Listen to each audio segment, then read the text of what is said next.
Good morning, everybody. This is P. Francis McNichol, otherwise known as Phil to my friends, and I welcome you. I'm going to do a reading today, and the titled work is a longer title, but it was something I've been mulling over since yesterday, and I wanted to time myself, and some people on Facebook might see my post where I put the times, and I wrote the meat of what I wanted to say in that real time. And then when I completed it, I took, I want to say, a little bit more time cleaning up the house, doing other things in between, polishing it. So it literally took, I want to say, technically longer to actually find the feel I had, a lot closer to being specific, being artistic, being more natural. I reconstructed some of the sentences, and some of the psychology behind it was, since yesterday, was the changing of the seasons for me into autumn. The smells and the breezes that come when the summer is just about over and it's waning. It's gone, and there's no more cheeriness. There's no more kids at the pools. There's no more kids running the neighborhood and discovering the world around them, the mysteries around them. They're going to school, and I actually looked forward to going to school when I was younger, and the changes of the seasons brought Halloween, Thanksgiving, Christmas, a cooler air around itself. Where you could do more, you could play football, and you studied more, and you got into the cliques at school, and you met new friends, so on and so forth. And I really enjoyed that, believe it or not. You can say by February, school is getting old, people are looking forward to the summer. I've always looked forward to the summer in a different way, okay? Going to the pool, and I want to say going on my own adventures by myself, going fishing, exploring the lake near our community, and making every day an adventure. Don't get me wrong, but it wasn't just like, oh, I have a vacation now and F school, okay? Because I'm going on vacation and I'm really going to let loose. It wasn't like that growing up for me. I enjoyed the summer, and I enjoyed the pool with the beautiful women and cooling off on a very hot day and listening to the old classic music that wasn't old and classic back then, but it was popular music, and seeing the beautiful women and everybody trying to be a show-offs, going off the high dive and whatnot. And it was wonderful. It was wonderful. But I loved the fall more. I loved the idea of looking forward to football and the Redskins winning, playing football. I want to say homecoming, just all kinds of exciting things. And yes, you could say, oh, studying and homework was a drag or what have you. It was never like that. It was like something we have to do anyways. So when you go to school, you try to be somewhat cliquish, or you want to be yourself, of course, but you want to meet a lot of people and who was the best at what. There was competition, there was spirit in the school, and the reason for going there to accomplish education was a side note when you were also learning how to deal with friends, new friends, popularity, celebrity. Can you get things done like after school sports and really enjoy it and really excel, so on and so forth. So I was doing a hike yesterday. I want to say about 3 miles just to loosen up for the day. And I was walking around this one neighborhood near my place of employment. And I do it often in the morning when I get off at 8 o'clock in the morning. And I basically power walk this circle, this bigger circle that's a mile long. And I do it a few times, and sometimes I just gauge by time. I don't gauge by the actual distance because I don't know the actual distance. And so I do it for about an hour after work. And this time when I did it, because I wasn't working, I just drove up there, and I knew it's a specific route and a specific scheme of things I do for my health. I smelled that change of the season. Okay. And for some reason, that liking of the autumn coming and the aromas in the air, it always evokes a certain imagination of my past that I remember. Okay. So I want to say it's a couple of times removed from an actual thought and pictures, but then the pictures come back slowly while I'm hiking and I'm smelling that same smell, the scents, the fresh air, the fresher air with the leaves still there, not cold. They feel the cold weather change, of course. It's a slight change, but they feel the cooler breeze. Okay. And it evokes and it basically provokes memories of the same times, but also something I can't explain. Something about why I like it in particular and always have since I was a kid, not just the burgeoning exuberance of fall, Halloween, Thanksgiving, going back to school, playing sports, really celebrating, I want to say, with your friends, maybe experimenting in a little bit of after school drink, so to speak. Back in the day, that was part of the excitement. But I've always had this kind of, I want to say sadness. I want to say it was a different psychology than most people are used to, and maybe other people have this. But it reminded me of something before I came along. And it reminded me of a nostalgic thing in time that I can't really place. And I don't want my mind to fill in something that's not there and just make up images, because it doesn't feel like that. It feels like I've been there before. It feels like the beautiful greenery all around me in different shades and different hues. Some of the green is dark, okay, very dark, like wet spinach. Some of it is brighter. I want to say kind of like, I don't know, a big tobacco leaf that hasn't been dried yet. It's big and green, and it's kind of a colorful green. The green of stems underneath a flower or a carnation or what have you. That kind of vibrant green. The very plush grass I saw too. And the different colors of the green and all the trees in the distance just lining an area of my sight, the horizon. And I look at the sky and it's wide open with this cooler breeze. And it's eerie. And it reminds me of something, and I don't know what it is. And I've always remembered that at the end of summer, when it's only let's say, the first week after the pool closed, there's already this breeze there that it's like it starts automatically, like it knows to start being cool. Okay, because the kids aren't there, you know, and it's foreboding. And I wanted to capture that in my latest work. And I was milling it over yesterday, and I was visiting one of my friends, and I was like, whatever happens today with me and my friend, we go out and have dinner or what have you, when I get home, I'm going to test myself. I want to write the skeleton of what I feel. Okay.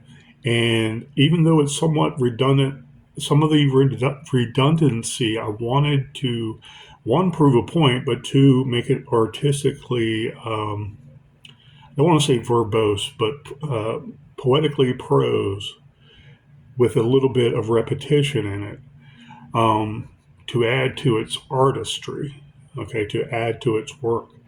And when I finally did it, I finished it in less than, I timed myself, I finished it in less than 50 something minutes. Okay, it wasn't quite an hour. And then when I was doodling with it initially, it was like half an hour passes. I'm like, yeah, I want to do something else tonight. Watch a movie or something, hang out, hook up my JBL speaker and watch a movie just to get my mind off it, because I knew there was going to be a little bit of work to it. And the skeleton was there.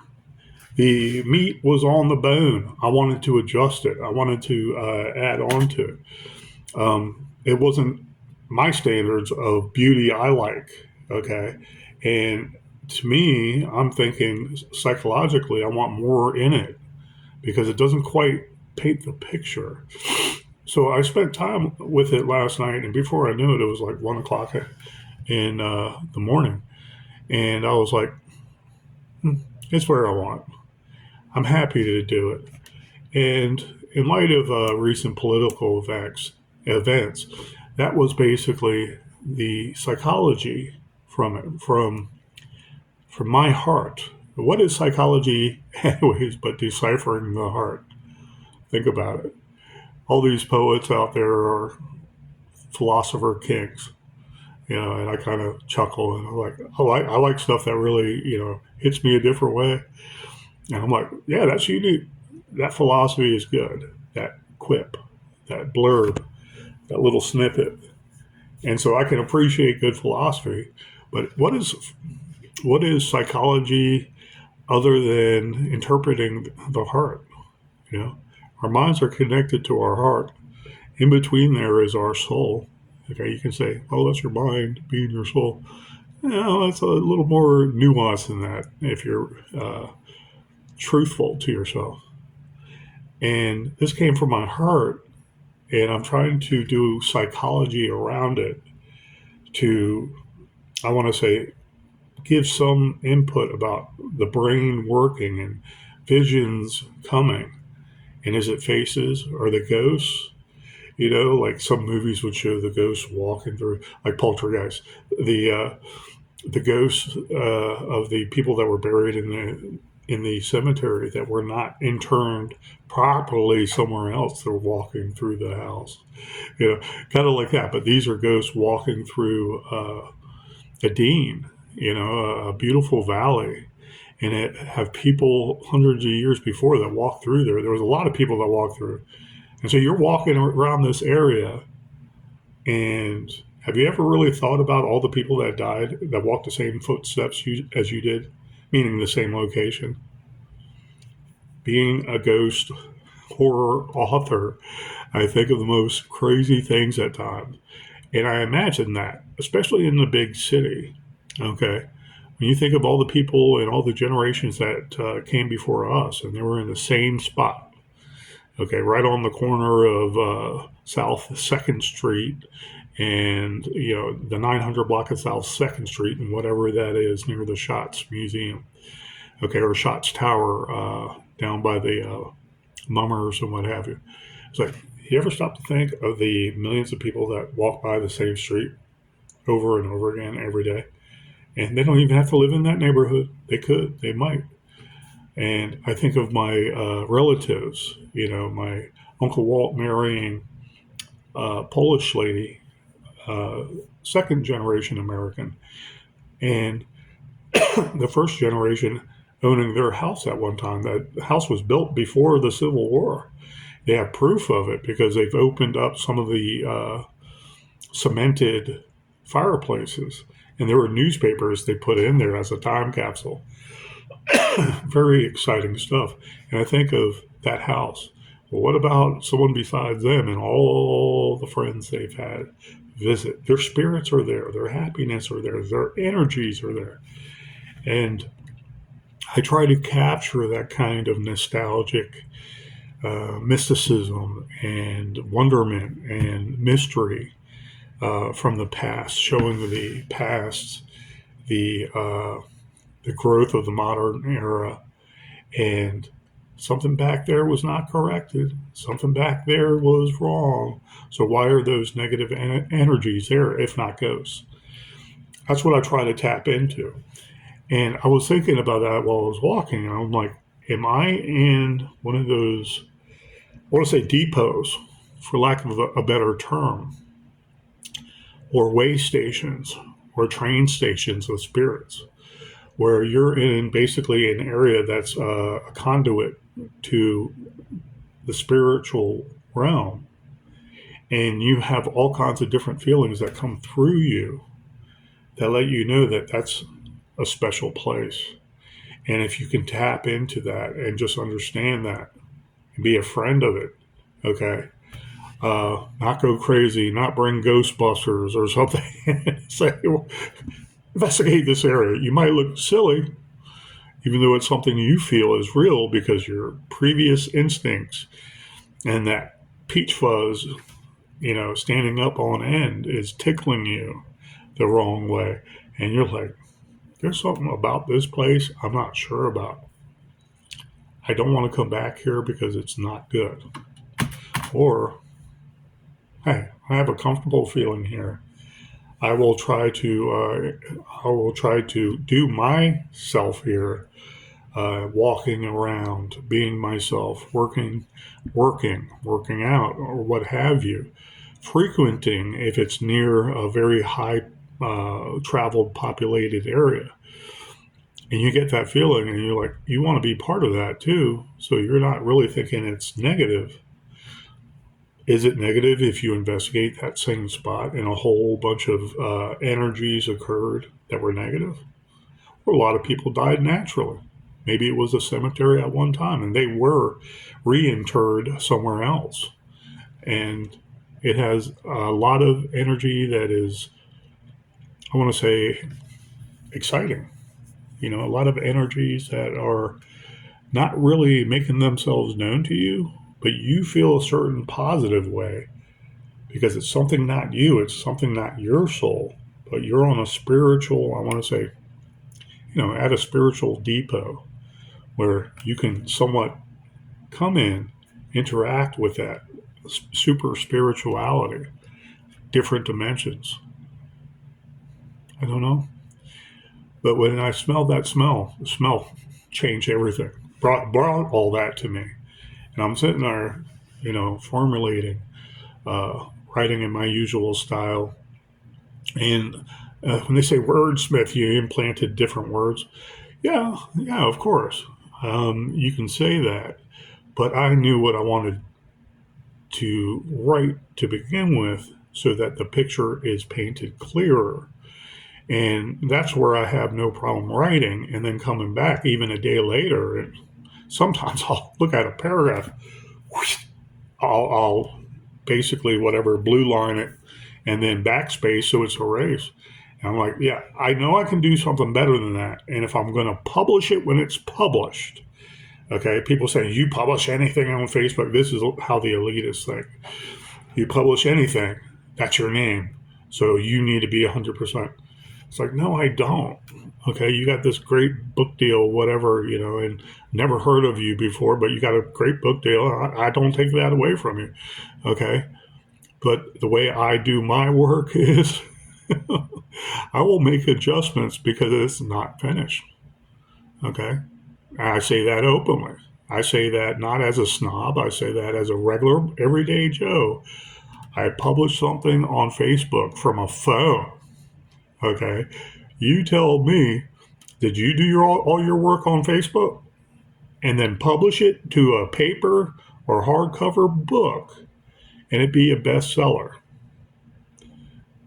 That's what I want to do. That's what I want to prove as a novice, and the way I'm treated like a novice and not a professional. I prove I can do every day I post professional work. Is it the best in the world? No. There are very great, talented authors out there, but they don't sit around on Facebook. They don't have to. That's the difference. We are the peasants looking up at the elites. And so I want to prove I can do that just like the elites, but in my own style. I'm not trying to be anybody like Stephen King. And politics is going to come after this reading because of recent events. I hate to say it, but some people should just shut the fuck up. Anyways, please bear with me. I have water here. This is a longer piece of work. It is a reading. It is not poetic verse in the rhyme schemes. Judging by the minute count, I am not going to try to make this super long. Sometimes the longer work and videos uploaded to YouTube take forever. And then after a while, if you do something on YouTube, like hit any button and going through other videos of yours or something. It just says could not upload. Didn't want to help you. It's like, wow, thank you, droid. Uh, but anyways, I digress. A memory of an imaginary death in a Dèjà Vu Reincarnation Today. I even started out with the title of something else, and it wasn't even close. It was just to put a header on it, so I always see it if I log in and back out and go back and forth, making corrections. By P. Francis McNichol. So goes the spoils of mysteries uncovered. Goes the return of the air, the breezes pushing an errant thought of days past.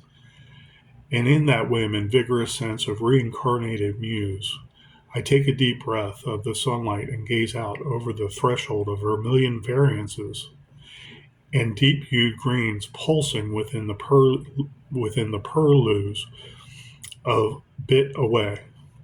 For the stark shades of earth are but guards of time and testimonies to behold.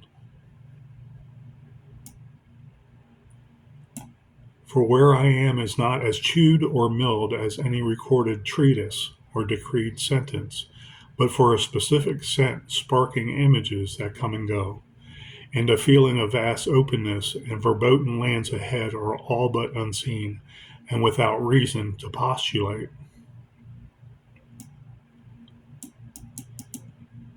The aura of odors are fresh, chilled crystal wine goblets and adorned bony fingers, refracted diamond globules of virulence and soft hazes of nostalgia enlivening, a slow grease chevaux-de-frise execution projected up and on the horse hair plaster wall of La Fleur, Paisley. So goes the sense of yesteryears unknown, on goes peach hair standing on end, and the trounce is steady but slow. The chill, a whim unknown, and yet replayed in a music box of fools, is the rarest of all. No scribe to quill while a lovely fragrance evokes an old romance, with a death once before forgotten and now twice counted.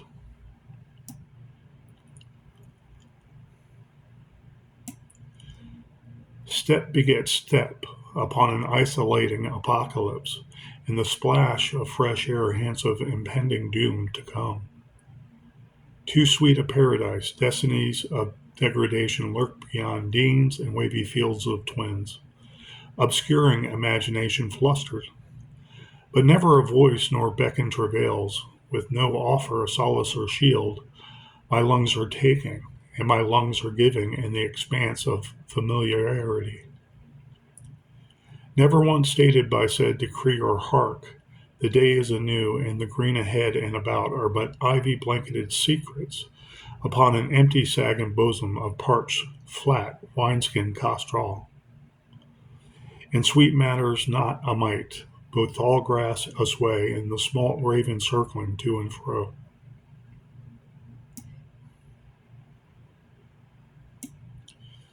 Should the sight of blind mice and beleaguered man alight, such journey is known and reckoned so, and still of no riddle solved.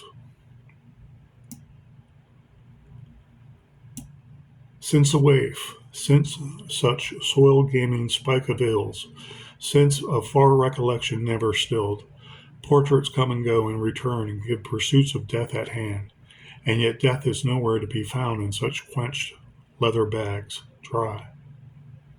For are they faces of vengeance or magistrates gone rogue, mad? Nor may I ask if such valley visage or panoramic austerity be a kiss or run through theatrics in a cerise coat of darkened carnage. Tribulations infinite, may a hike bear serene days if no reply. Stride begets staff, as staff crumbles wretched rock, and mere rock is halved under such hardened soul of man. But for that fresh virgin scent of innocence, but for the cooling gust that piques suspicions high, I am steadfast, and yet I am a dynamo in a tempest, steering my way to an undiscovered past of shame, if not unfavorable parley. For forward I ease, and forwards I yearn, and forward I search for so small of essences birth and regal maturation. And not a bird sings in translucent chorus upon the foreign vermillion I know not of, and distances I shall count not.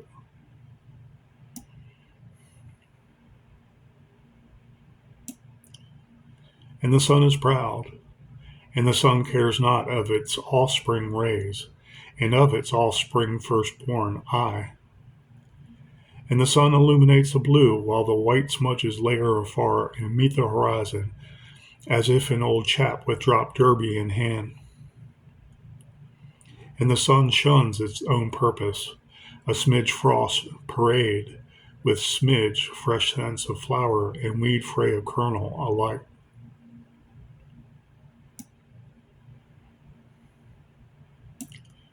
The paths of chilled forbearance are nigh at leathered feet, and the staff's comfort is naught for want of fresh thrust. The journey purveyor I become, and oak pike does little for answers excepting journeys through its enemy's heart. And memories continue, and they play in dangling temptations I can capture none of per step and perspiring drop.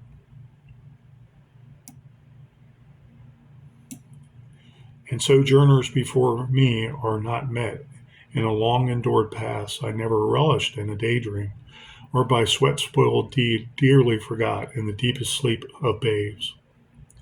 For the laurel odor never answers before or after such trifle travail torments. The sky fell upon souls of men and mother-bearers in tandem. No heart of the orphaned hark loud, and no founder of sullied orphanage cries foul in so fresh flouting whiff. Trees sway ahead, and yet the thickets gave farewell address to putrid moist volleys of summer solstice. Autumn, an unseen jest of tales to bear the fruit. Knees bend on the brick, my memory slow in search of clues in fresh air, a harbinger of a frozen realm to knock and herald forthwith. The path is forever winding, and yet memories linger and hide and reappear, knowing the path's aromas of death once availed a piled, moribund cord of life and limb, putrescence unfathomable and unkind.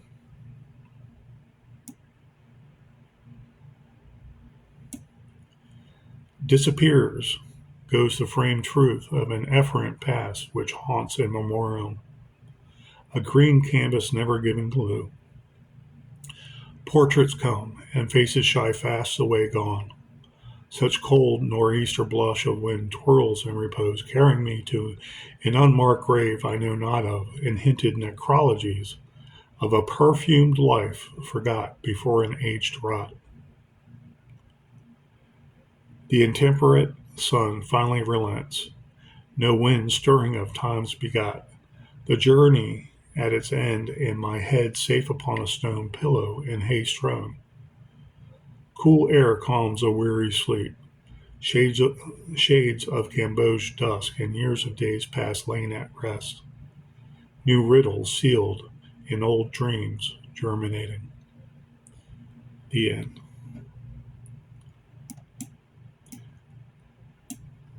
I have to memorize the title because it was a longer one than I'm used to. I hope you forgive me, and I forgive myself for it, but I'm laughing at myself. A memory of an imaginary death in Dèjà Vu Reincarnation Today. When I wrote this, I was like, yeah, it's all on point. I mean, for the most of it, I like it. Some scholars might say it's poetic verse, but some things you might want to do if they were technical and they went by, I want to say, old sentence schemes of 400, 500 years ago. It might be rearranged a little differently. And I basically cannot disagree. Okay. And so reading this and looking at this, it's a lot different when you verbalize it. It was the first time I verbalized it. And I'm like, yeah, it's on point. It's on point, you know. So I was happy to do this. It was basically having deja vu, feeling you were here before, within a memory of an imagination back then. And that memory or imagination back then and that weird feeling you had came from where? That's what I was trying to show. But I also tried to show from the beginning a normal text, a normal dialectic of English language we speak. We talk normally. Okay. I love writing like I talk. Okay. Because it shows dialogue. When you get into dialogue, you have a lot of different ways you can go with that slang language. And it's not textbook English dictionary, and you can't write something a certain way. Okay. And I'm saying being within some parameters of punctual technicalities. Okay. If you're the artist, you should know these, but know that you can go there in that colloquial language and that dialectic in the quoted dialogue, and you can really build so many different pictures from different angles that way. And I know at the beginning I wanted to do just basic English, American English. Okay, I'm not referring to um, uh, Britannia, the United Kingdom. Okay, and I wanted to show morphing because I've done the morphing writing before, being poetically verse, or I was trying it poetically, uh, going back to something Shakespearean. And I just want to say it's Shakespearean feel, okay, with older words. But I wanted to show a metamorphosis from the beginning to the end where the person became more poetic and he was having a dialectic. And if you read it, you pay attention to it, you can see that. That was done on purpose, okay? And it's not too much of a flux that it looks like it's day and night. And I did it purposely that way. When I revamped everything, I want to say the following 2 hours of, um, I want to say 2 or 3 hours of proofing it and editing it the way I wanted it, because I had the meat on the bone, or I had the skeleton. I wanted to put more meat on the bone and smooth it over. So it was a nice figurative piece of prose. And the sky is the limit for us poets out there to always try and do different things. And I was like a moat or gloat of red moat. Um, I've always tried to moat of red gloat, whatever, with that kind of Shakespearean or way back when. I want to say like a Braveheart feel to it, or Rob Roy feel to it, with the English or Scottish vernacular. I can go there because I research words all the time, and I will do it only, okay, in an old dialectic, okay, where the words are somewhat different, like beside is besiding, okay, and used to be ond with an O, so on and so forth. And there's a lot of words you can do that. And mine is usually used instead of my. Okay, you do the, thy, for the you, your, what have you. Those words, you have to be more precise and don't mess them up, because to thine own self be true. I always remember, thine precedes a vowel. Okay, thy precedes a consonant. And I think of that, and I can go all or nothing. But if I go a little in and out, I don't want it to burden. I don't want to have too many rules and regulations monitoring, or one word at the end is going to be somewhat different of the word used before at the beginning. Okay. And I will not try to show such a similarity vis-a-vis each other. Okay. But here I wanted to just show a slight progression and give it a feel of something going back in time, harking back in time, so to speak. So that was my intent. And it really, for me, really does what I was feeling inside in its own kind of verbose and prose way that I was happy to do. Now, maybe another test would be for if you do a work like this is can you go through each paragraph, okay, stanza, make it a stanza, a rhyming scheme. Okay, I also like proving I can do that. And sometimes those are even easier to do. The problem is, and I'm sure all poets feel this to certain degrees, is the same subject matter bring the same words. Okay, so you have to. Sorry, someone was calling me. So you have to. You have to.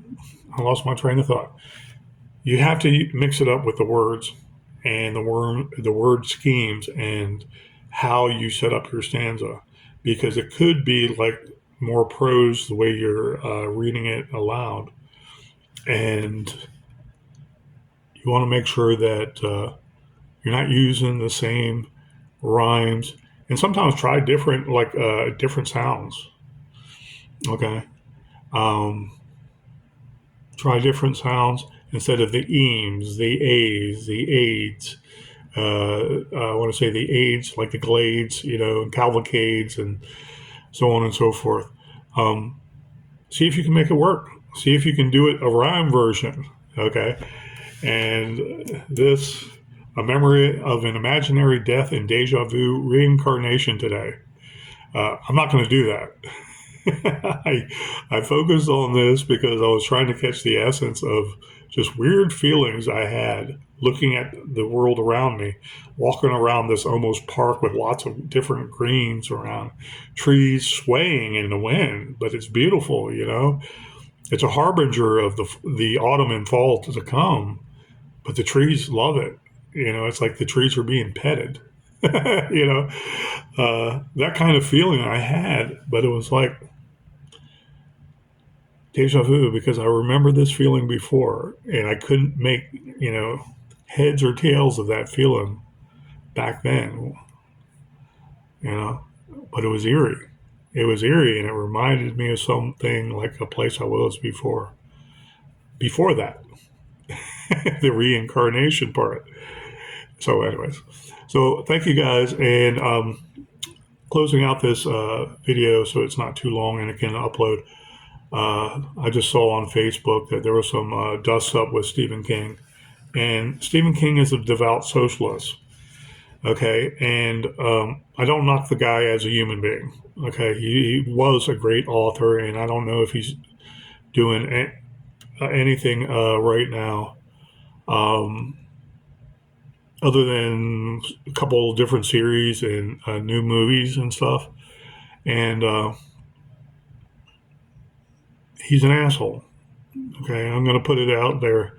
And whatever he said online, I don't remember it verbatim, but he's spiteful, and he has been spiteful since he was a child and was, I want to say, learned. He was taught to hate conservative lifestyles and Republicans and pro-American people who have, I want to say, more heart than he does.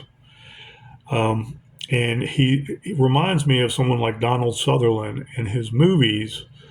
I've noticed this before. He always makes some kind of comment as the main character, anti-Republican. And I remember it in the movie MASH. I love the movie MASH.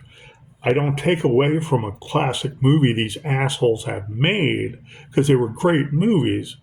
But there was also contributions by other actors. It's not like I'm paying this man to be an asshole to me, okay? But he's an asshole, Stephen King, and I refuse to buy any of his work. I refuse to watch anything I don't need to on TV. And I say that because I'm in a group home setting sometimes where people want to watch what they want to watch. And I have no say in the matter. That being said, he's made a reference in MASH about anti-Republican, and he made a statement in Invasion of the Body Snatchers about Republicans. That was Donald Sutherland. And there's this I want to say propensity to think that Republicans are Joseph McCarthy, and he attacked Hollywood because of the communist infiltration which actually occurred. Okay, and do I agree with subpoenaing artists there just to ask them if they're communists? No, not necessarily, but Joseph McCarthy did everything within the law, and he was right.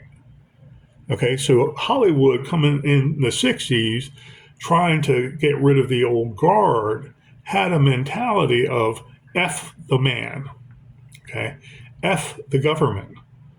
But they sided with communists that were treacherous and able to kill their lifestyle in Hollywood over time. Okay, so they put these little nuances in there when there were still conservative people in Hollywood.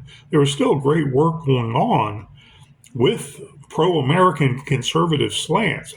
And conservatism is looked at as a bad thing when really, what does it mean? You want family. You want your children to grow up educated, not indoctrinated to say that they can cut off their junk just because they're trying to appeal to everybody around them, virtue signaling. Okay, we don't want our children trained like that. We don't want mass scale abortions killing our black and white people, killing an innocent, defenseless baby. And someone like Donald Sutherland, and because that's who I'm speaking to right now, we're speaking about, Stephen King has that same mentality. But what is wrong with the Americanism that made you rich, with those elitist gatekeepers putting you on this big pedestal? And you have a right, you think, to keep on insulting the people that like your art? Because they're wrong. We are wrong for purveying or using and consuming your art and giving you money, and you use that as a perch and a platform to keep on ridiculing us and demeaning our lifestyles and diminishing our lifestyles over time, worse and worse and worse. Just look at the Chinese. They bought up all your freaking production companies. Oh, that's why he gives these Charlie Kirk, referring to Stephen King, gives all these little snippets about anti-Americanisms and Republicans that respect his right and respect his art and are willing to pay for that art occasionally for entertainment. And he goes ahead and says something really freaking vile, referring to Stephen King. And this fervor has been there since Donald Sutherland, at least. And the mentality of the new guard in Hollywood since the 1960s coming in, they weren't that talented of actors. Don't kid yourself. Even Dustin Hoffman is a likable person, but he is a professional that will play the part. But he's a short little freaking scrawny guy. Okay, it wasn't like he was freaking Casanova. Right? I love Dustin Hoffman though. He stays out of it. He's not sitting there bashing someone that was just executed, okay, like Stephen King did. And Donald Sutherland, being from that same guard, started young, so to speak, in the 60s and 70s. It's like, y'all made great movies, but that doesn't make you God. And why on earth are you attacking the American system that made you who you are? It baffles me. It baffles me. And it breaks my heart when you say something so cold and callous, and you still have books out there that are trash. And I'm referring to just you writing. Okay? The content, King, is trash. I can go into the other room and pull your book out. I wanted to burn, but I'm not a fucking fascist like you are. I'm not a freaking communist. I'm not a piece of shit. If something happened to you bad right now, Mr. King, I would say, man, that is messed up. He was a great author, and he had a mind that went to a lot of different things, different places with his skills. But where did you get so freaking warped, dude? Why? You've been bashing in your memoir book or whatever on writing, you've been bashing Republicans since you were what, 7 years old? Because your town and your mom and your family, for something or another, couldn't find work, and the work they did was working in the field, doing honest work. You're mad at Republicans and the American system for that.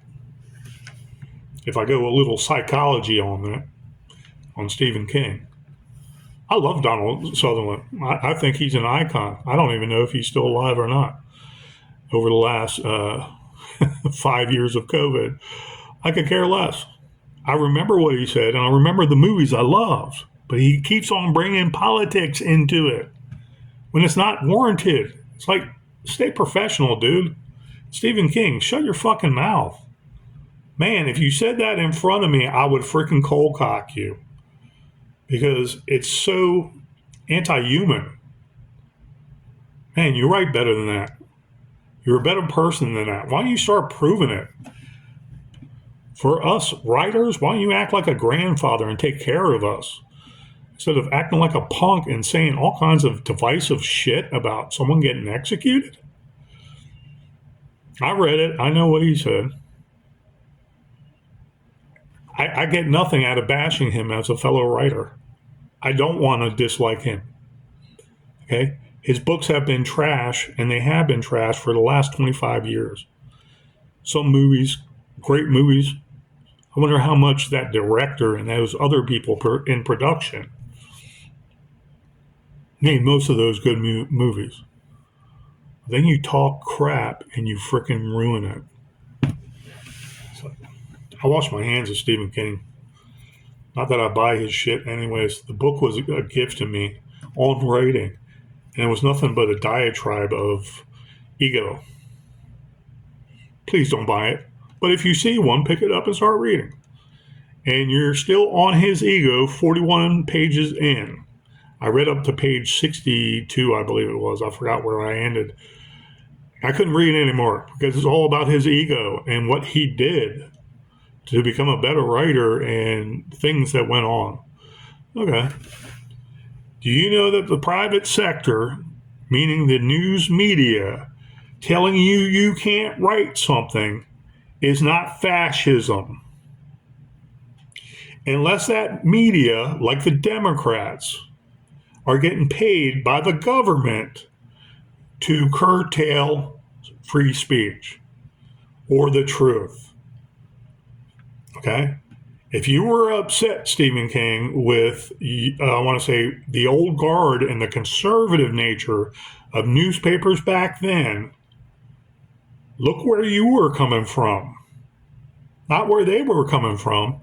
If your ideas were so unique, but they were put down and you hold a grudge. It happened 100 years before. His name was Poe. Okay, but you hold a grudge against something that is American and is free. Pays your bread, brother. And I just wash my hands of you, Stephen King. You need apology. You need to do a video and apologize. Why don't you go to Charlie Kirk's wife and apologize? It was kind of off the cuff, and you were thinking about other brash, opposition when you spouted that out. And you apologize, because no one should be threatened and terrorized just because they speak about family, God, Jesus. Not necessarily in those orders. Family and children. Protecting the children, for God's sake. You against that, Stephen King? Or you're for depopulation and genocide too, like the globalists that misled you with communism and progressivism, which is a word for communism. I digress. But anyways, guys, thank you, and I hope you have a wonderful Sunday and end to your weekend. I want to thank you very much for partaking with me in the reading of A Memory of an Imaginary Death in Dèjà Vu Reincarnation Today. Thank you and have a great day. Smile. Enjoy.